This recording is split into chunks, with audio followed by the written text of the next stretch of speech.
everyone, Sanju Uchiha here. Welcome back to the channel, and Boruto Manga chapter 51 is the talk of the town for today's video. This video, of course, welcome back to the channel, guys. Of course, I must also give a shout out to all those that tuned in, that joined in and supported my live reaction stream to the chapter, which should be available on the channel once, as of the recording of this video. It should be available already.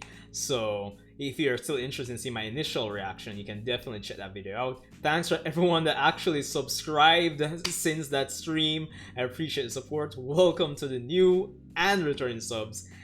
But of course, today we dissect and dive deeper into the madness that is Boruto Manga chapter 51. Welcome. So, of course, as per usual, before we get into it, be sure to rate, comment, and subscribe, and let's just dive right in. Now, Boruto Manga chapter 51, Sacrifice. Honestly, it is a mixed bag when it comes on to the chapter for me. I personally enjoyed it, but like everyone else, and I think this is the biggest criticism of the chapter, is that a lot of persons who were spoiled on the new form for Naruto have been met with disappointment because they were expecting to see the new form in its totality and get the actual fight in the chapter, as opposed to the streams of mainly dialogue that we actually got for the chapter. So that is the major criticism that I see. It is a bit disappointing for me, but it's not like a big negative for me, because for the most part it is a setup chapter. With the title Sacrifice, it highly implies that either, given the nature of the Boruto series and what it's been marketed as so far, when you hear the title, you'd think Naruto and Sasuke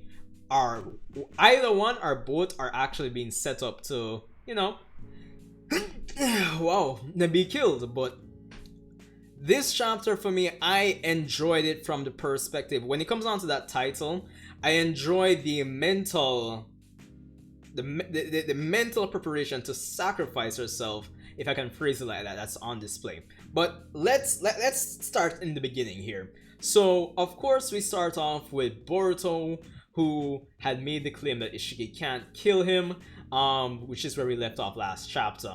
Of course, this is based on information from the previous fight that Boruto and company had against Boro, where Boro let it slip that they needed, or basically they did need Boruto for a plan that they actually needed to set out to achieve, which of course is the growth of the divine tree and spawning a new chakra fruit.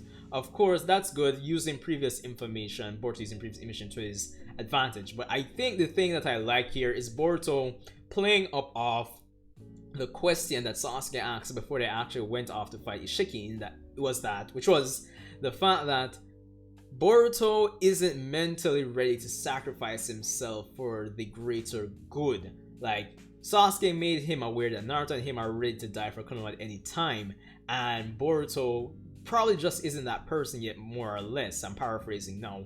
And just to see Boruto go to the extreme to actually hold a kunai to his neck, I think that's good. Because the thing is about Boruto's character, I feel in this generation of peace where being a shinobi is not a must, but they want to portray through the story that the soul of what it means to be a shinobi still continues on. So putting Boruto in this situation where his conviction is tested and put on display, I think it's great segue to transition Boruto from that life of peace. It's continuing that transition to that darkness that we're expecting for the Boruto series, as well as just showcasing that Boruto's character is slowly but surely evolving into what it truly means to be a shinobi. So I like that. I don't know if I'm digging too deep, but I like it all the same. Of course, Isshiki doesn't have a problem actually, you know, getting out of this do or die situation between, you know, this ultimatum situation that Boruto's putting him in. Of course, he just shrinks it with Sukuna, Hikona, and you know, the Sasuke disrespect doesn't stop. He easily dispatches Sasuke out of the way and basically puts Boruto out of commission by breaking his arm and actually letting him know that he's going to be food for the Ten Tails. I also like that this chapter doesn't simply focus on Isshiki's group, even though that is the major group that we want to focus on. It's still good to shake things up by dancing back over to Konoha and getting some extra tidbits, some interesting tidbits of information from Amado regarding the nature of the divine tree and how it's grown. We learned that the divine tree, when it's planted as a Ten Tails, actually requires Otsutsuki to be consumed to actually grow into the Ten Tails, into the divine tree. But therein lies a debatable plot hole. I'll kind of phrase it as that because there are some hints that it might not be a plot hole. So it's kind of 50-50 at the moment. As I said, we learned that the Ten Tails needs to absorb an Otsutsuki to grow. But at the same time, when I think about this chapter in its entirety, when it comes on to new form, all this information, does it contradict other information that we're already presented with in the Naruto franchise? We know within the 4th Great Ninja War, Kaguya is essentially already a part of the Ten Tails, so it growing into a divine tree actually makes sense. But the thing is, the divine tree that was there on Earth initially, that was growing on Earth initially, it leaves the question, which Otsutsuki did Kaguya and Isshiki actually sacrifice to this tree? There's a missing link to this whole story.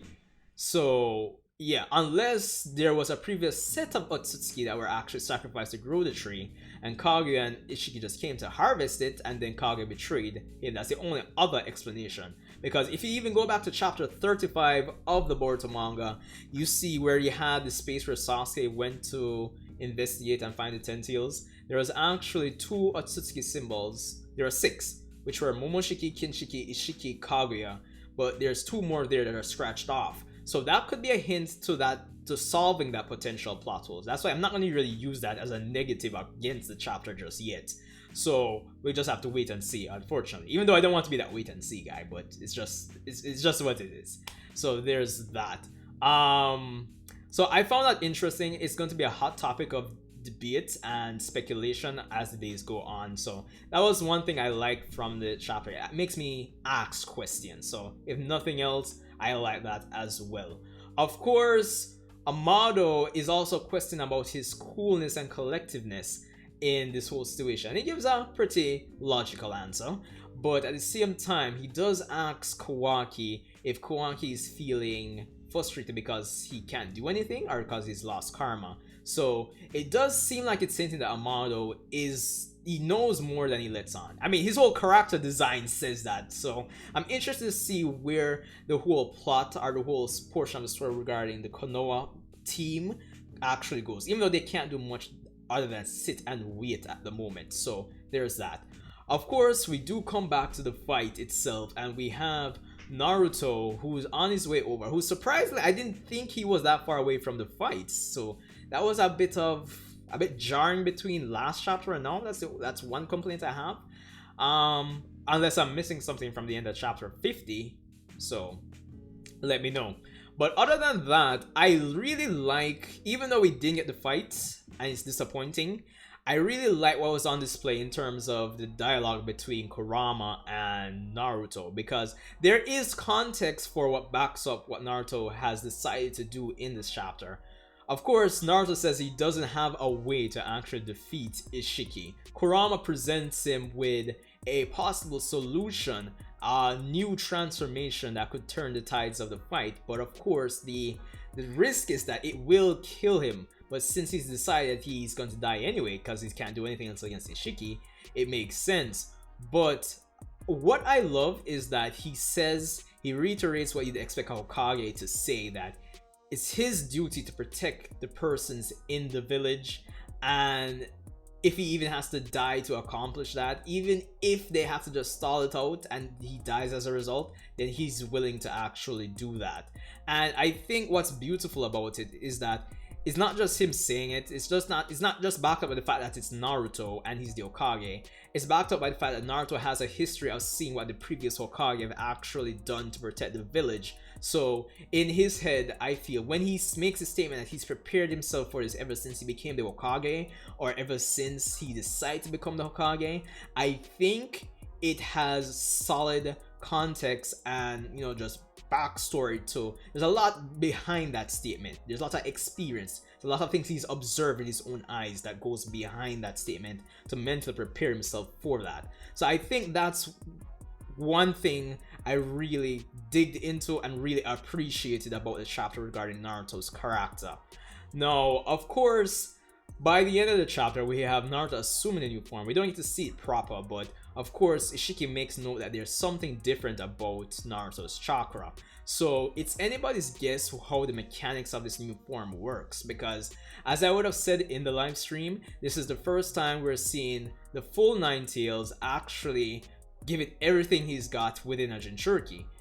Then the full Nine Tails has been sealed within Naruto's mom and Mito Uzumaki before, but we've never seen them utilize it for combat. And we've never seen somebody before Naruto have the Nine Tails augmented with 6 parts powers. So it's going to be interesting to see how the mechanics of this form actually works, beside it being a short kill like the It. But I'm looking forward to seeing how it worked, and I'm hoping, the biggest thing I'm hoping is that it doesn't contradict anything that's previously established. That was one of the biggest things I went into this chapters with, mindset wise, when I heard there was going to be a new form. So, and that even applied and extended to the whole Otsutsuki, Divine Tree, 10 Tails needs to eat a Otsutsuki to grow into Divine Tree tidbit. So that's really and truly it. The chapter ends with that. It's a big tease for the form, so we're expecting to get, well, I hope we can expect, sorry, a bunch of action between Naruto and Isshiki for the next chapter. So that's going to be interesting. All in all, I thought it was a solid chapter. I wouldn't rate it less than a 7. There is great characterization for Naruto and Boruto. The chapter feels dynamic enough. It doesn't stay in one place for too long. I feel it bounces between Konoha and Ishiki's group. There's not much complete. There is the debatable plot hole with the whole Divine Tree, but there are some hints that, you know, that could possibly solve that, as I said. But I appreciated the new, you know, information we got from Amado, and the stakes are getting higher and higher with all of these chapters. So we're building towards that incredible payoff, I feel. So it's only a matter of time before shit hits the fan, to say the least. So anyway, that's all I have for this one, guys. Let me know what you thought about the chapter, and if I missed anything for this review, which I probably would have covered in the reaction anyway. So yeah, but thanks again for tuning in. Leave your comments below. Be sure to subscribe. We're on our way to 1,000 subscribers, and I'll see you guys in the comment section to talk about this more. Solid chapter for me.